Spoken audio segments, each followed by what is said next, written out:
नमस्कार दर्शकहरू, स्वागत छ उत्तरदायित्वमा। उत्तरदायित्वको आजको श्रृङ्खलामा हामी नेपाल बार एसोसिएसनका अध्यक्ष हरिकृष्ण कार्कीसँग कुराकानी गर्नेछौँ। यति बेला या त चर्चा प्रधान न्यायाधीश खिलराज रेग्मीको छ या त नेपाल बार एसोसिएसनको, किनकि कानुनी जुन बुदाहरू उठाएर र शक्ति पृथकीकरणको सिद्धान्त विपरीत हुन्छ भनेर नेपाल बार एसोसिएसनले अडान लिइरहेको छ। त्यसैको पेरिफेरीमा यतिखेर राजनीति रुमल्लिएको छ र कम्तीमा पनि आगामी 24 गते मात्रै यसले एउटा किनारा पाउनेछ। यद्यपि त्यसपछि पनि विवादहरू रहिरहनेछन्। यतिखेर एउटा स्पष्ट अडान राखेर बसिरहेको नेपाल बार एसोसिएसन राष्ट्रपति डाक्टर रामवरण यादवलाई पनि आफ्ना निर्णयहरूका बारेमा जानकारी गराउनका लागि पुगेको थियो।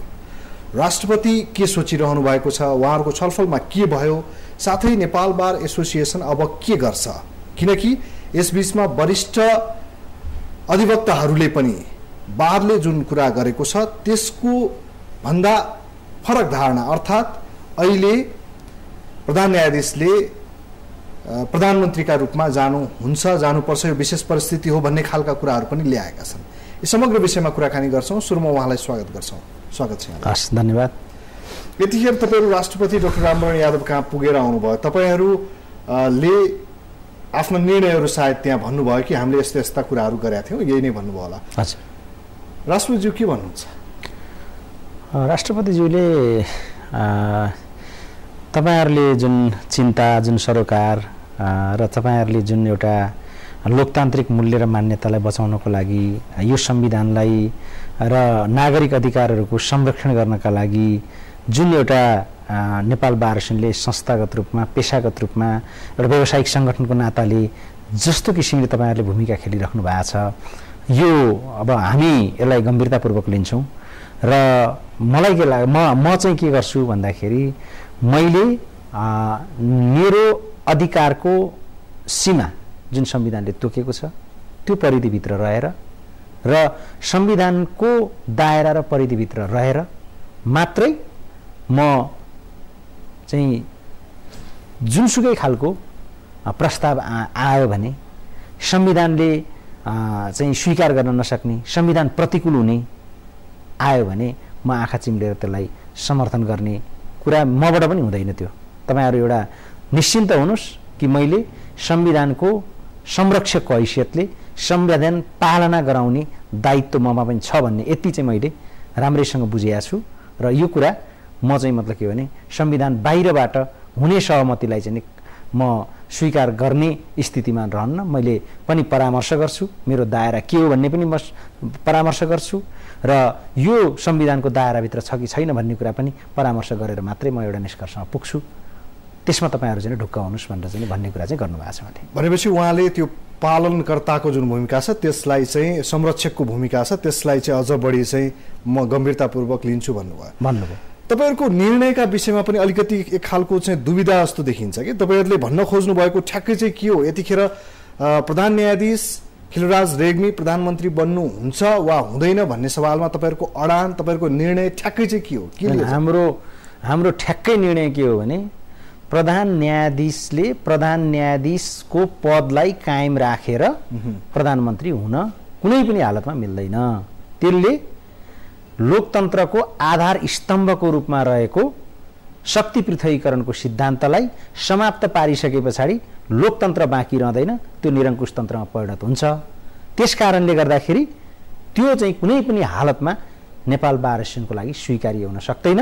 निरङ्कुशतातर्फ उन्मुख हुने कुरालाई नेपाल बार एसोसिएसनले चाहिँ वास्तवमा सहमति जनाउन सक्दैन र त्यस आधारमा निकासका नाममा, राजनीतिक दलहरूको सहमतिको नाममा राजनीतिक दलहरूले सहमति गरेर जुनसुकै पनि कार्य गर्न पाइन्छ भनेर भन्ने हो भने त्यसले चाहिँ वास्तवमा शक्ति भाकाले जे पनि गर्दा हुन्छ भन्ने एउटा मान्यता विकास हुन्छ र त्यसले चाहिँ जङ्गली राजमा परिणत गर्छ, अराजकतामा। भनेको स्पष्ट कुरा चाहिँ के भने बाहिर जुन खालको भनिराखेको छ, बाहिर जुन खालको एउटा पर्सेप्सन के बनिराखेको छ भनेदेखि तपाईँहरू चाहिँ बल्ल बल्ल एउटा क्राइसिसको समयलाई म्यानेज गर्नका लागि एउटा प्रधान न्यायाधीश, न्याय क्षेत्रको व्यक्ति, नेतृत्व गरिरहेको व्यक्तिलाई एउटा अवसर आउँदाखेरि तपाईँहरू त्यसको चाहिँ खलनायक बन्नुभयो भन्ने खालका जुन कुराहरू छन् नि बाहिर, अब यो कसैलाई त्यस्तो कहिलेकाहीँ लाग्न सक्ला, किनकि यो संविधान जुन छ यो सहमतिकै आधारमा चल्ने भनिएको छ र संविधान यदि सहमति पनि ती राजनीतिक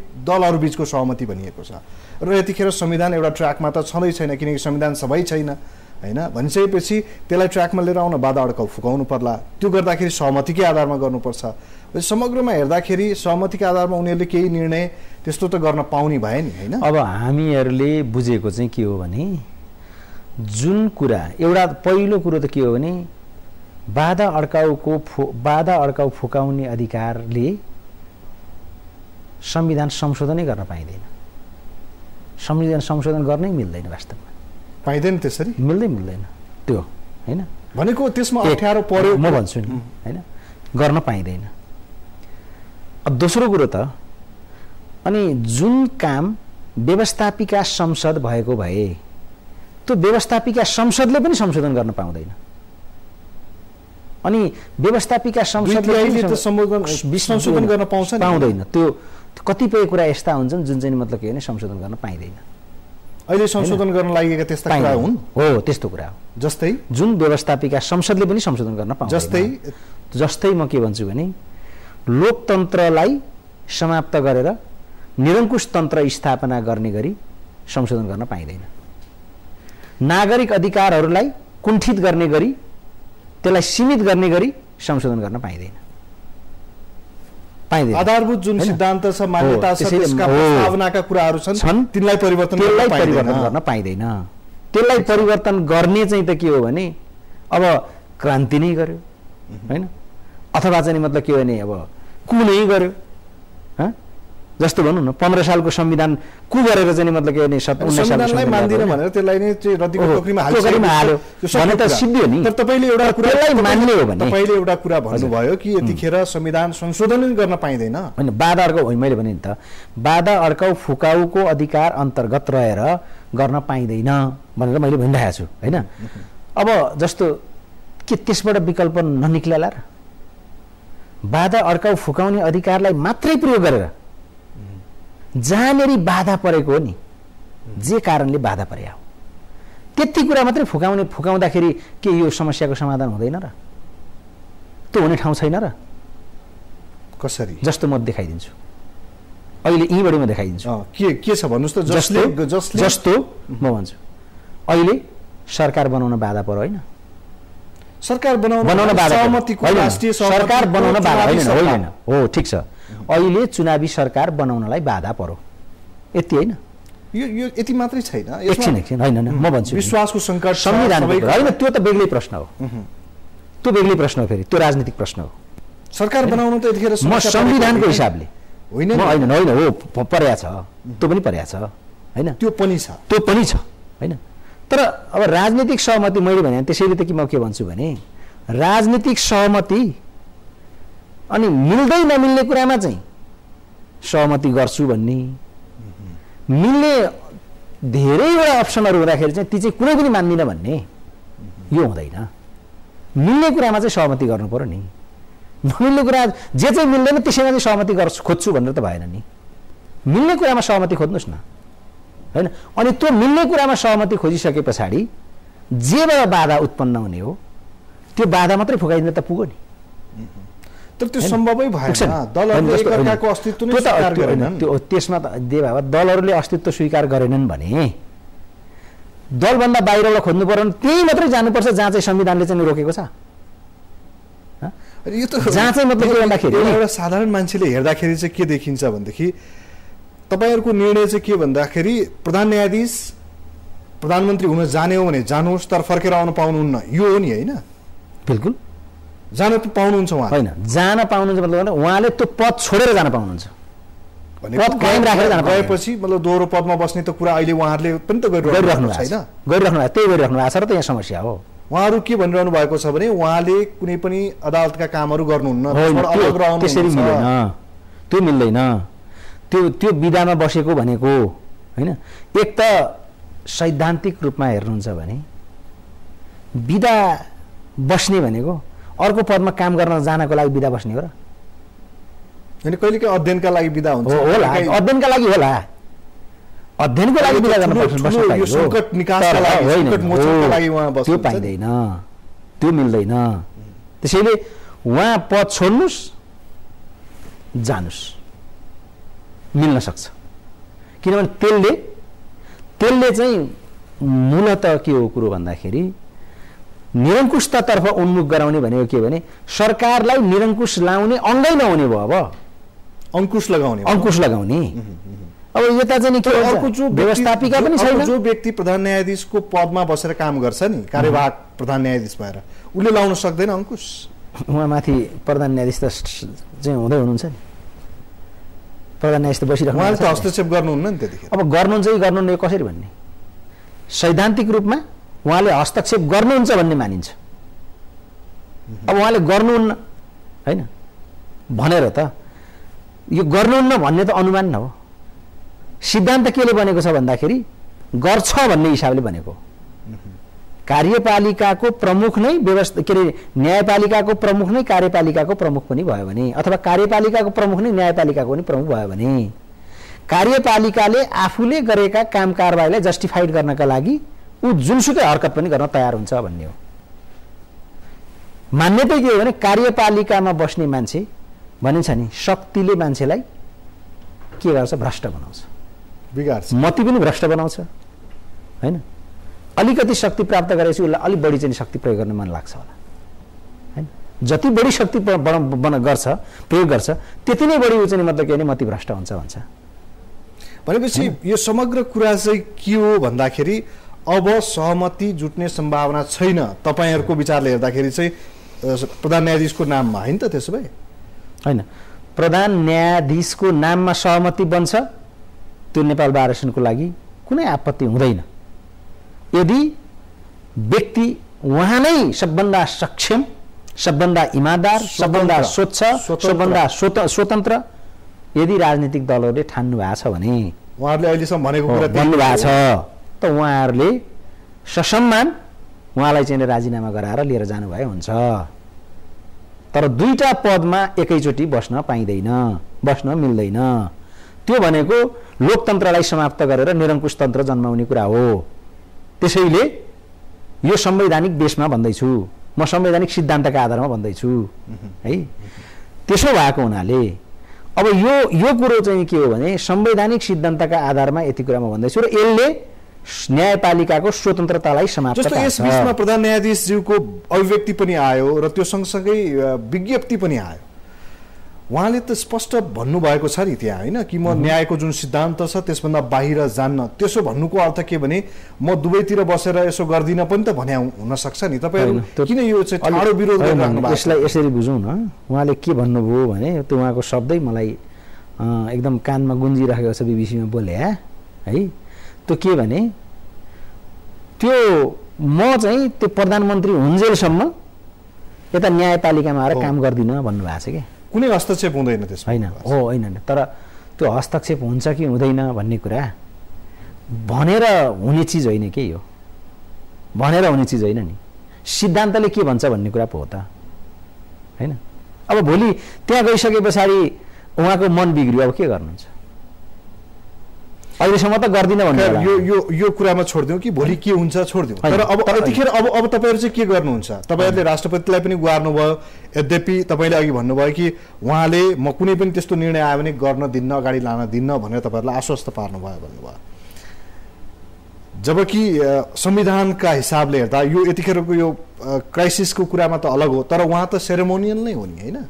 यदि चाहिँ सरकारले लिएर जान्छ, कार्यकारी अधिकार सम्पन्न कुराले लिएर जान्छ भने उहाँले त्यसलाई रिजेक्ट गर्न त सक्नुहुन्न नि, हैन? उहाँले र त्यसमाथि थप राजनीतिक सहमति पनि छ भनेपछि त हैन, उहाँले सहमति संविधान सम्मत गरेर आउनुस् भन्न सक्नुहुन्छ। संविधान संरक्षकको हैसियतले संविधानभन्दा बाहिर अध्यादेशहरू रोकिए जस्तै सकिन्छ, त्यो किन नसक्ने? त्यसो हो भने त चाहिँ मतलब किन जे गर्दा नि भइगयो नि त, हैन? त्यो पनि सामान्य एउटा नर्म्स चाहिँ भित्र पर्ने कुरा चाहिँ के हो भन्दाखेरि त्यो किन उहाँलाई संरक्षक र पालक भन्या त? त्यो किन भन्या भने कुनै गैर संवैधानिक काम पनि कसैले गराउला कि सरकारले पनि त्यो गराउला कि, हैन? त्यसबाट अलिकति सचेत त मैले गराउनु पर्छ। तिमी गैर संवैधानिक बाटोमा चाहिँ नहिँड है, त्यो आयो भने म पनि आखिर चाहिँ त्यसको दायित्व त राष्ट्रपतिले पनि सामान्यतया त बोक्नुपर्ने होइन। एउटा सैद्धान्तिक कुरा गर्नुभयो, तपाईँहरूको टिम नै गएर त्यहाँ चाहिँ भेटघाट गर्यो, उहाँको भनाइ कस्तो थियो? किनकि तपाईँलाई पनि थाहा छ, हामी सबैलाई थाहा छ, यो पृष्ठभूमि, यो जुन सबै तयारी जुन भएको थियो यो स्वयं राष्ट्रपति कार्यालयमै भएको थियो, उहाँहरू कार्यदल बसेरै यसको चाहिँ मस्यौदा बनाउनु भएको थियो भनेपछि उहाँ यसबाट अनभिज्ञ त पक्कै हुनुहुन्न नि? होइन, अनभिज्ञ नभए पनि अब हामीले अहिले औपचारिक रूपमा भन्नुपर्दा चाहिँ के हो भने अहिलेसम्म पनि जस्तो उहाँलाई यो निर्णय अहिलेसम्म पनि प्रस्तावमा राष्ट्रपतिकोमा गइसकेपछि राष्ट्रपतिले के गर्ने भन्ने कुरो नआउला होइन। यी अरू जम्मै कुरा भने त अनौपचारिक कुराहरू होला होइन। उहाँका औपचारिक व्यावहारिक रूपमा देख्दाखेरि अब देखियो राष्ट्रपति कार्यालयमै भयो भन्ने कुराहरू पनि आइरहेका छन् होइन। यी सबै छलफल पनि राष्ट्रपति कार्यालयमा कार्यदलले पनि त्यहाँ काम गर्यो भन्ने कुराहरू पनि आइरहेका छन् होइन। तर अब त्यो चाहिँ के भने अब त्यहाँ चाहिँ अब गर्दाखेरि एउटा सहमति बन्छ भने अब चाहिँ त्यो सहमति संविधानसम्म ढङ्गले राजनीतिक दलहरूले निकालेर आउँछन् भने त्यो एउटा फेसिलिटेट गरौँ न भन्ने खालको कुरो पनि होला होइन। त्यो हिसाबले पनि उहाँले सायद त्यो भेन्यू चाहिँ प्रदान गरिदिनु भयो होला होइन। तर यसको मतलब के भने उहाँहरूले चाहिँ यदि गैर संवैधानिक असंवैधानिकै कुरा मिल्दै नमिल्ने कुरा ल्याउनु भयो भने पनि त्यसलाई चाहिँ उहाँले स्वीकारेर जानु होला भन्ने यतिकै त अनुमान गर्न सकिँदैन नि। त्यो अनुमान गर्नु त मिल्दैन। भोलि उहाँसँग औपचारिक रूपमा गइसके पछाडि औपचारिक रूपमा जाँदाखेरि होइन उहाँले अनौपचारिक पनि भन्न सक्नु होला राजनीतिक दलहरूलाई, तपाईँहरू चाहिँ वास्तवमा के भने संविधान सम्मतै तरिकाले आउनुहोस् है, आउँदाखेरि चाहिँ नभए मलाई अप्ठ्यारो हुन्छ भन्न सक्नुहुन्छ उहाँले। किनभने भोलि कतिपय कुरा औपचारिकै मात्रै गर्नुपर्छ भन्ने पनि छैन। हेड अफ द स्टेट र चाहिँ मतलब के भन्दाखेरि अन्य उहरूको बिचमा राजनीतिक दलहरूको एक्टिभहरूको प्रमुख शक्तिहरूको बिचमा चाहिँ अनौपचारिक कुराहरूबाट पनि धेरै कुराहरू सेटल गर्न सकिन्छ। त्यो पनि उहाँले भन्न सक्नु होला, गर्नु होला। तर उहाँले जे एउटा चाहिँ हामीसँग एउटा चाहिँ प्रतिबद्धता व्यक्त गर्नुभएको छ कि म संविधानको परिधिभन्दा बाहिर चाहिँ जान्न, यही प्रतिबद्धता व्यक्त गर्नुभयो, त्यसमा तपाईँहरूले विश्वास गर्नु भएन होइन। उहाँको त यस्तो आयो नि त, उहाँले हामीले विश्वास नगर्न सक्ने कारण के भयो भने दुईटा अवस्था एउटा सिर्जना भयो कि एउटा चाहिँ उहाँले शक्ति पृथकीकरणको सिद्धान्तै त्यही हो भनेर भनिदिनु भयो, जो शक्ति पृथकीकरणको सिद्धान्तसँग बिल्कुलै मेल खाँदैन। नम्बर 1 हामी चाहिँ त्यसको एडभोकेसी नै गर्ने भएको हुनाले हामी सैद्धान्तिक रूपमा यी सबै कुराहरू हामी आज पनि राख्छौँ, भोलि बहसका क्रममा पनि राख्छौँ, पछि पनि हामी राख्न स्वतन्त्रै हुन्छौँ होइन। अदालतबाट फैसला भइसके पछाडि पनि यो फैसला सैद्धान्तिक रूपमा विचलित भयो भन्न पनि सक्छौँ हामी त्यो स्वस्थ आलोचना गर्न, सैद्धान्तिक रूपमा आलोचना गर्न र त्यो आलोचनाभन्दा माथि न्यायालय पनि हुँदैन। त्यो हामी सक्छौँ, भोलि पनि आज पनि सक्छौँ, बहसका क्रममा पनि सक्छौँ, भोलि फैसला भइसके पछाडि पनि चाहिँ हामी वास्तवमा चाहिँ के भन्दाखेरि जोसुकै नागरिकले पनि सक्छ कि ओ आरोप लगाउन पाइँदैन, लान्छना लगाउन पाइँदैन, नभएका कुराहरू चाहिँ भन्न पाइँदैन, तर सैद्धान्तिक रूपमा यो फैसला यहाँ चाहिँ गल्ती ल्याउन सकिन्छ। अब अगाडि जाने बाटो बताइदिनुहोस् न। अब अगाडि कसरी जाने? 22 गते भित्रमै चाहिँ एक खालको सहमति जुटाएर बाधा अड्काउ फुकाउ अन्तर्गत यो सरकारले राजीनामा दिएर तत्कालै उहाँलाई शपथ गराउने लगायतका यावत तयारीहरू भइसके भन्ने कुराहरू पनि आएका छन्। त्यही बसेको छलफलमै जहाँ तपाईँहरू पुगेर बाहिर निस्किनु भयो त्यही नै भएको छलफलमा यस्ता कुराहरू आयो, नेताहरू बाहिर आएर त्यही भन्नुभयो। तपाईँहरू भन्दै हुनुहुन्छ यो कुनै पनि हालतमा रोकिन्छ र त्यसमा मैले चाहिँ तपाईँहरूलाई वचन दिएँ भन्नुभयो भन्दै हुनुहुन्छ। अब कसरी जान्छ? 22 गते अगाडि यदि त्यस्तो भयो भने के गर्ने?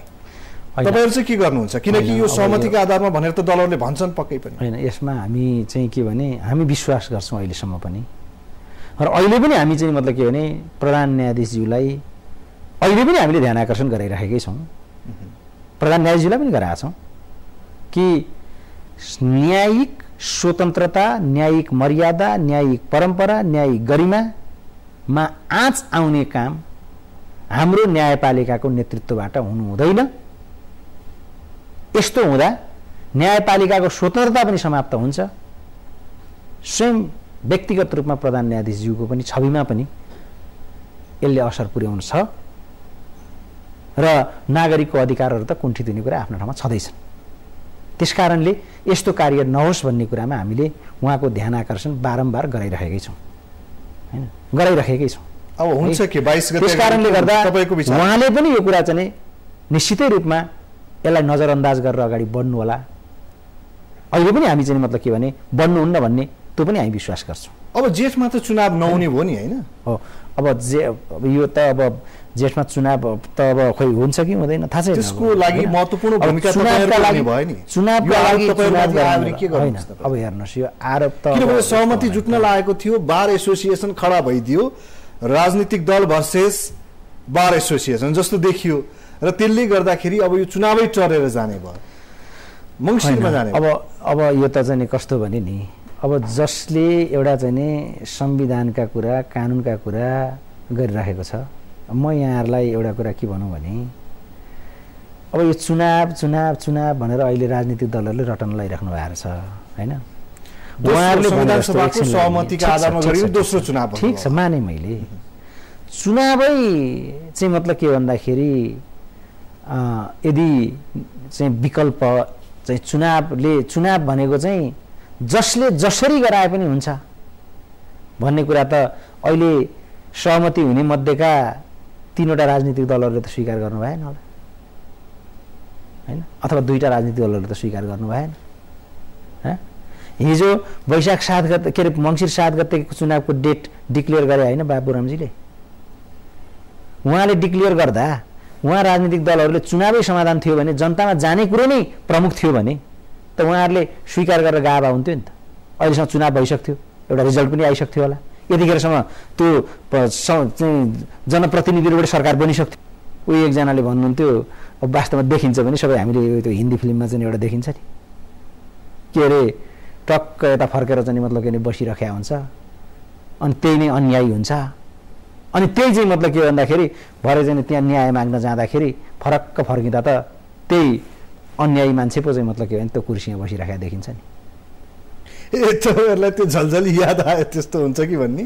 होइन, त्यो त हाम्रो त यो त के भने यो कथा मात्रै होइन नि, यो त सैद्धान्तिक एउटा चाहिँ देशमा बसेर चाहिँ हामी भनिराखेका छौँ। अब देशलाई कसरी अगाडि बढाउँदाखेरि तपाईँको विचारमा, किनभने यो कन्फ्रन्टेसन त देखियो बार र राजनीतिक वृत्तमा हैन, अब यसलाई कसरी अगाडि बढाउँदाखेरि यसलाई सेटलमेन्टको चरणमा लैजान सकिन्छ? हामीले जेठको चुनाव गर्ने कुरा त अब बिर्सिदिए हुन्छ किनकि यो सम्भव पनि छैन, देखिएन।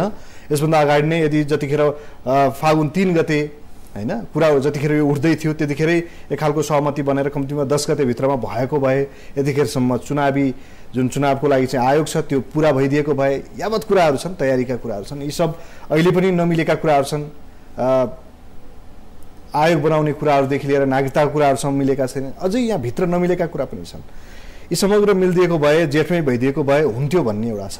अब नहुने पक्कापक्की छ भने अब जाँदाखेरि चाहिँ के मिलाएर कसरी जाँदा यो सेटलमेन्टमा जान्छ? यो तपाईँ एउटा चाहिँ कानुनको विद्यार्थी, साथै यो एउटा त्यस्तो ठाउँ जहाँबाट तपाईँहरूले चाहिँ निरन्तर खबरदारी गर्नुपर्छ, त्यो ठाउँमा भएको व्यक्तिका नाताले भन्नुहोस्। होइन, म त्यो ठाउँमा भएको व्यक्तिको नाताले के भन्छु भन्दाखेरि बुदागत होइन, बुदागत रूपमा मैले भन्ने कुरा यति मात्रै हो। म यति मात्रै भन्न सक्छु अहिले कि त्यो के भने तपाईँहरूले जुन एउटा मूल्य र मान्यताभित्र बसेर यो अन्तरिम संविधान निर्माण गरेर अहिलेसम्म सञ्चालित भएर आउनु भएको छ, त्यसको मूल्य र मान्यतालाई नकुल्चिकन तपाईँहरू अगाडि बढ्नुहोस्। जुनसुकै विकल्प निकाल्नुहोस्, त्यस्तो चाहिँ हामी त्यसलाई सहर्ष स्वीकार गर्छौँ, स्वागत गर्छौँ, सहयोग गर्छौँ। त्यसको लागि आवश्यक पर्ने प्राविधिक चाहिँ सल्लाह हाम्रो आवश्यक हुन्छ भने त्यो पनि हामी चाहिँ प्रदान गर्न तयार छौँ है। अब हामीले के भन्ने योभन्दा बढी? यो कुरा तपाईँहरू बुझिरहनु भएको छ, तर ती शीर्ष नेताहरू बुझेका छैनन्, तिनले बुझेनन्, तिनले कानुनी परामर्शै गरेनन् होला त। अब त्यो नबुझ्ने बाध्यता उहाँहरूलाई कहाँबाट सिर्जना भयो हामीलाई थाहा छैन, उहाँहरूले बुझ्नु होला के बाध्यताले गरिराख्नु भएको छ। अब यहाँ बाहिर न्युजहरू हेर्ने भने त छताछुल्लो छ। हामी वास्तवमा हामी सबै नेपालीहरूले एकचोटि माथामा हात लागेर सोच्नुपर्ने बेला भएको छ कि हामी कति जर्जर अवस्थामा पुगेछौँ, हाम्रा नेताहरू कति एउटा लाचार हुने अवस्थामा पुगिसक्नु भएछ भन्नुपर्ने स्थितिमा पुग्नुपर्ने छ। मिडियाहरूलाई हेर्दा है, मिडियाहरूमा हेर्दा उहाँहरूलाई लाचार केले बनायो भन्ने कुरा मिडियामा आएका छन्। म यहाँभन्दा बढी भन्न चाहन्न। शक्ति एकै ठाउँमा रह्यो भने प्रधान न्यायाधीश हुँदाहुँदै उहाँ बिदा लिएर प्रधानमन्त्री पनि बन्नुभयो भने उहाँ निरङ्कुश बन्नुहुन्छ। त्यो सैद्धान्तिक कुरै त्यही हो। सैद्धान्तिक कुरै त्यही हो। उहाँ व्यक्ति बन्नुहुन्छ बन्नुहुँदैन त्यो गौण कुरा हो। सिद्धान्तले के भन्छ भने बन्नको लागि बाटो खोलिदिन्छ। दुईटै पावर एउटै ठाउँमा भयो भने त्यो निरङ्कुश हुन्छ। अब करिब अन्त्यतिर आइरहँदाखेरि 22 गते यदि राजनीतिक दलहरूबीच सहमति भएर नयाँ प्रधानमन्त्रीका रूपमा अथवा भनौँ चुनावी परिषद बन्ने र त्यसको अध्यक्षका रूपमा प्रधान न्यायाधीशले चाहिँ शपथ लिनुभयो भने तपाईहरू के गर्नुहुन्छ अन्त्यमा? त्यस पछाडिको परिस्थितिमा हामी त्यही बेलामा हामी निर्णय गर्छौँ। निर्णय गर्दा हामी व्यापक रूपमा छलफल नै गर्छौँ र त्यस पछाडि हामी अगाडि बढ्छौँ। अहिले तपाईँलाई केही आम नेपालीहरूलाई केही भनौँ जस्तो लाग्यो केही कुरा छ? होइन, आम नेपालीहरूलाई भन्ने चाहिँ मेरो कुरो के हो भने राजनीतिक दलहरूले अहिले जुन कार्य गर्न लागिराख्नु भएको छ यसले क्षणिक एउटा फाइदा भए जस्तो होला, तर चाहिँ अलोकतान्त्रिक माध्यमबाट लोकतान्त्रिक परिणाम निकाल्न सकिन्छ भन्ने हाम्रो चाहिँ विश्वास छैन। त्यसो भएको हुनाले सबै राजनीतिक दलहरूलाई आफ्नो ठाउँबाट अहिलेका जुन एक्टर राजनीतिक दलहरू हुनुहुन्छ उहाँहरूलाई चाहिँ हामी सबैले मिलेर उहाँहरूलाई चाहिँ कामना गरौँ, उहाँहरूलाई अनुरोध गरौँ कि तपाईँहरू यस्तो बाटो चाहिँ नरोज्नुहोस् जुन बाटोले भोलि नागरिक अधिकारहरू पनि समाप्त हुन सक्छन्। त्यो बाटो नरोज्दिनुहोस् र संविधान सम्मतकै बाटो तपाईँहरू खोज्नुहोस् र तपाईँहरूले जनताको सार्वभौम सत्ताको पनि सम्मान गर्नुहोस्। म यो यस कारणले भनिरहेको छु कि जनताले राजनीतिक दलहरूलाई मत दिएर आफ्नो सार्वभौम सत्ता प्रयोग गर्ने, केही समयका लागि प्रयोग गर्ने, निश्चित अवधिका लागि प्रयोग गर्ने अधिकार जनताले राजनीतिक दलहरूलाई दिएका हुन्। त्यसैले राजनीतिक दलहरूले त्यसको सम्मान गरेर अगाडि बढ्नुहोस् भन्ने कुरामा र त्यो बढाउनका लागि हामी सबैले आफ्नो ठाउँबाट पहल गरौँ भन्ने म अनुरोध गर्न चाहन्छु। हस्, यहाँले समय दिनुभयो, यहाँलाई धन्यवाद दिन चाहन्छौँ र देश अगाडि बढोस्, कम्तीमा पनि जनताको मत आउने बाटोतर्फ सही रूपमा अगाडि बढोस्, त्यसतर्फ देश जाओस्, यो कामना पनि गर्छौँ। हस्, धन्यवाद। दर्शकहरू, उत्तरदायित्वको निर्धारित समय सकिएको छ। वास्तवमा सहमति जुटो, सबै एक ठाउँमा आउन् भन्दा भन्दै धेरै समय घर्किसकेको छ। अब भन्नै पर्छ छिटोभन्दा छिटो जनतामा जाने एउटा वातावरण, त्यो पनि वैधानिक वातावरण निर्माण होस्। कार्यक्रमबाट हामी बिदा माग्छौँ। नमस्ते।